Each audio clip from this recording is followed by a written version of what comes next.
Hello, hardworking aspirants. I'm Pratyush, and this is Shikara Academy. And let's get started with Islamic art and architecture. So, guys, we'll be seeing some of the important architectures and what are the specifics involved in the Islamic architectures. And along with that, we'll seeing some of the monuments also. But before we get going and before we start, guys, an important info for all of you. For TSPSC 2025 and 2026 examinations, guys, you have this opportunity right now. If you are a serious aspirant, go for the one-on-one live mentorship by Deepika ma'am, the faculty with 20 plus years of experience and the one who can be the bridge between you being an aspirant and you being a civil servant.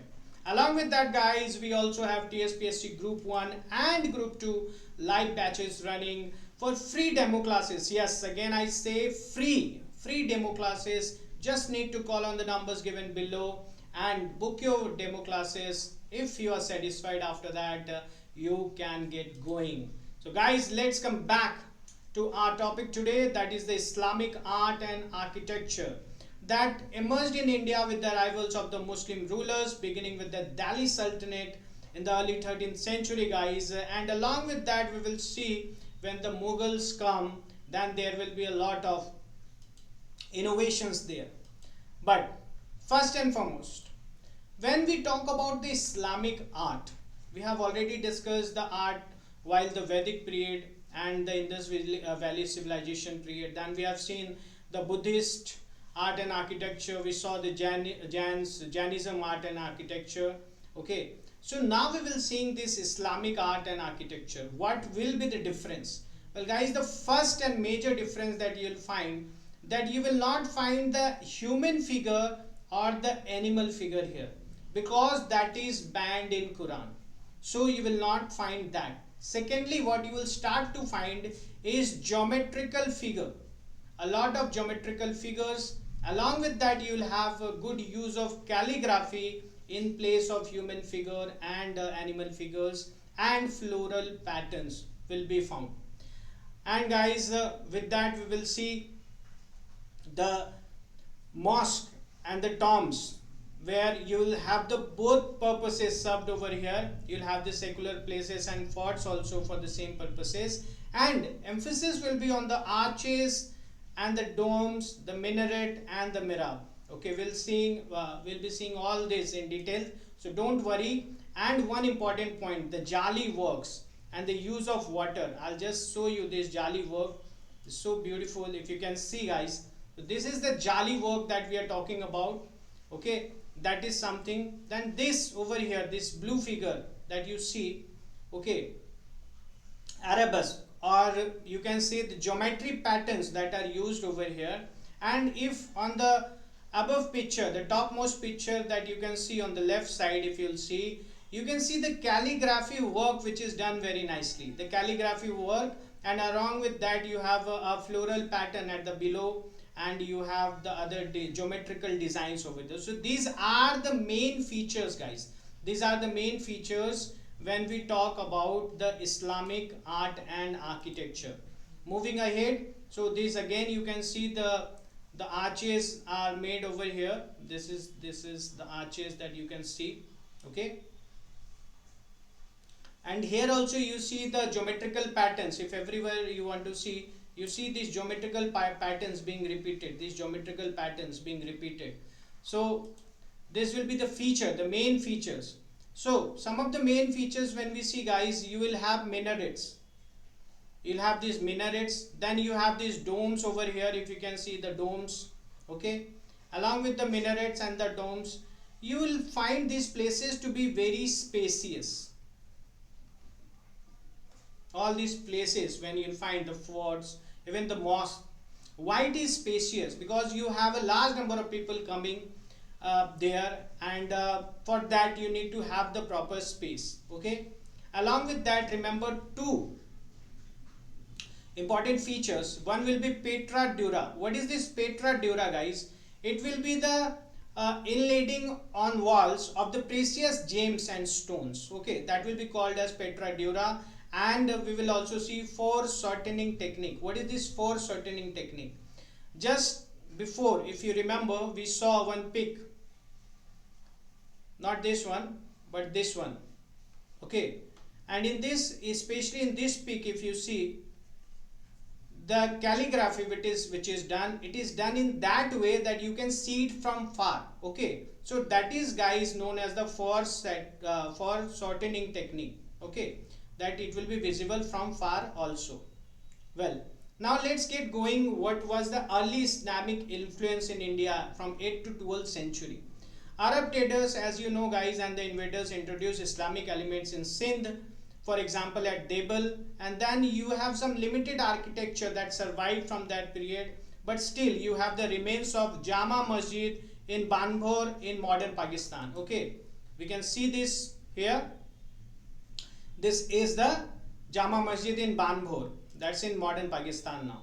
Then let's see about the Delhi Sultanate architecture. So guys, Delhi Sultanate architecture, we have the slave dynasty, that's the Mamluks, and the Khilji and Tughlaq dynasties, and then the Lodi dynasty.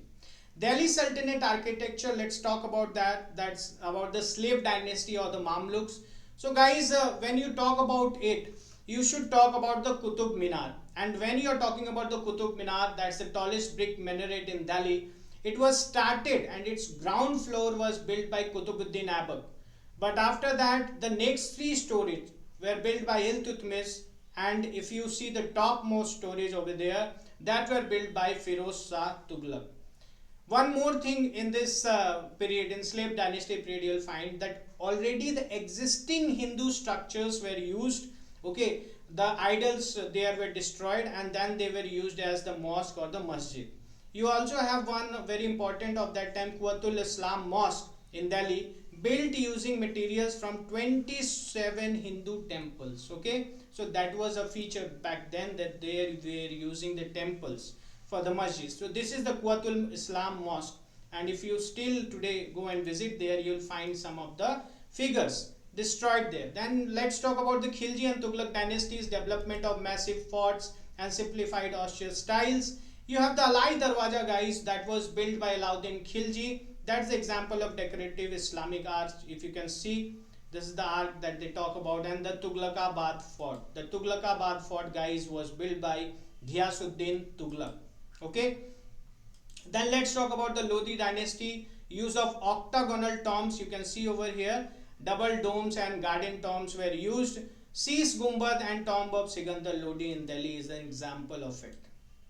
Provincial styles of Sultanate period, then we will see this guys Gujarat style, that is in Ahmedabad. Beautiful jalis, we have already seen in the pics before. These were used and this comes under the Gujarat style guys. The jali work, elegant minarets were also used. Fusion of Hindu craftsmanship with Islamic forms. Siddhi Sayyid Mosque in Ahmedabad for its noted jalui windows is a great example for this guys.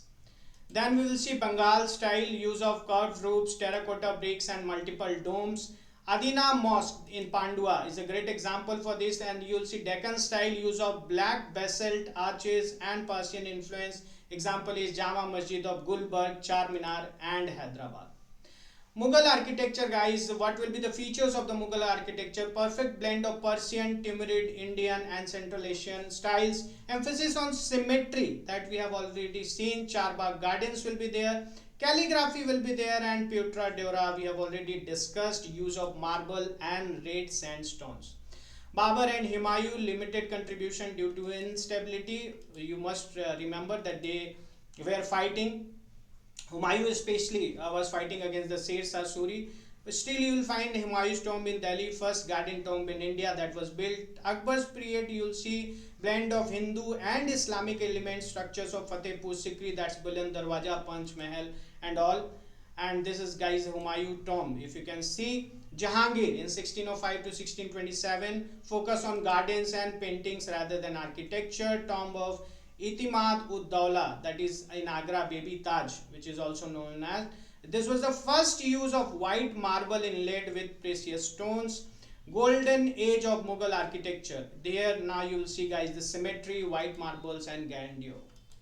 Example of golden age of Mughal architecture, you have the Taj Mahal in Agra, you have the Red Fort in Delhi, you have the Jama Masjid in Delhi. Guys, you can take a pause here and you can see the ornamental terminating part, that you can see the finial at the top, and then you have the lotus decoration done here. Okay, at below that you see the chhatri. At this place is the chhatri, the minarets 40-meter tall. Okay, the arch also called the piston. Here you can see the arch. Okay, and the base obviously. Then at this time if you see dado, that is a decorated frames with petra dura. Calligraphy, we have already seen it. Spandrel, that is the space between an arc and a rectangular enclosure. Guldasta, tall decorative spire. Then you have the drum, the cylindrical base of the onion dome. This is called the drum, guys. And then the onion dome, this is in the shape of onion, and that is why it is called the onion dome. While the Aurangzeb period, you must remember, he was not the one who was very interested in this art and culture and architecture, but still you have Badshahi Mosque in Lahore built by Aurangzeb. It might be asked, so do remember that. Post Mughal and regional Islamic architecture, if we see, guys, then we have in Awadh, Hyderabad and Bengal, Imam Bada, that's the tomb and mosque blend of local tradition with Mughal style, and Bada Imam Bara in Lucknow is a great example of that. Islamic art forms, if you talk about, guys, we have already seen that the calligraphy is one of the most important feature of it. Used the Quranic verses on the monuments are used. For example, in Taj Mahal we can see Kufic and Naskh scripts are used. Arabesque and geometric design, that we have seen already, that geometric designs and the patterns are repeated again and again, and you can see in this peak also. Miniature paintings was one of the very noted examples that reached its zenith during the Mughal period, and some of the miniature painting, if I like to show you over here, guys, you can see these are the miniature paintings that we are talking about. Okay, these are the miniature painting where you see very minutely the courtroom and the proceedings are painted over here. You can pause the video and see this. Legacy and significance, what were? Islamic art and architecture shaped Indian culture and city space. Still we see them. Inspired later styles were inspired by Rajput and Indo-Saracenic. Recognized by UNESCO, that is Taj Mahal, Humayun's tomb are already recognized by UNESCO. Symbol of India's composite culture and heritage. Let's see some of the questions, guys. With reference to the cultural history of India, the term Panchayatan, well, already seen before. What is the right answer? Pause the video, give the answer in the comment, and then move ahead. For your knowledge, I must give you the answer, and the right answer over here is C, a style of temple construction. We have already seen this question in one of the earlier videos of art and culture. Let's see the next question. Which of the following architectural features was introduced in India by Islamic architecture? Uses of true arc and dome, yes. Charbagh style gardens. Extensive use of figurative sculpture. Well, we were not using figurative sculpture. If you remember, Islamic architecture is un-iconic, not iconic, so it does not permit figurative sculpture. So 1 and 2 will be the correct answer over here. Let's see the next question. Consider the following pairs. Famous places, region: Pandua, Central India; Dholavira, Gujarat; Bishnupur, West Bengal. Pandua was in West Bengal, not in Central India. So let's see what will be the right answer. 2 and 3 is the correct answer over here. You can pause the video and see the explanation over here. The next question, the architectural feature of Jali work became prominent in which regional style during the Sultanate period? We saw it, guys. If you remember, the right answer over here is Gujarat style. Jali work reached great aesthetic heights in Gujarat, especially in Ahmedabad mosque like Sidi Sayyid Mosque. It allowed ventilation, guys. Which of the following monuments is considered the first true garden tomb in the Indian subcontinent? We also saw, and the right answer of it is Humayun's tomb. Okay, guys, Humayun's tomb built by Haji Begum was the first garden tomb of India. With that, guys, we have come to the end, but that's not the end. We'll be continuing this series. If you are liking it, please like and subscribe, and we'll meet again. Till then, keep preparing for success. Good luck, guys.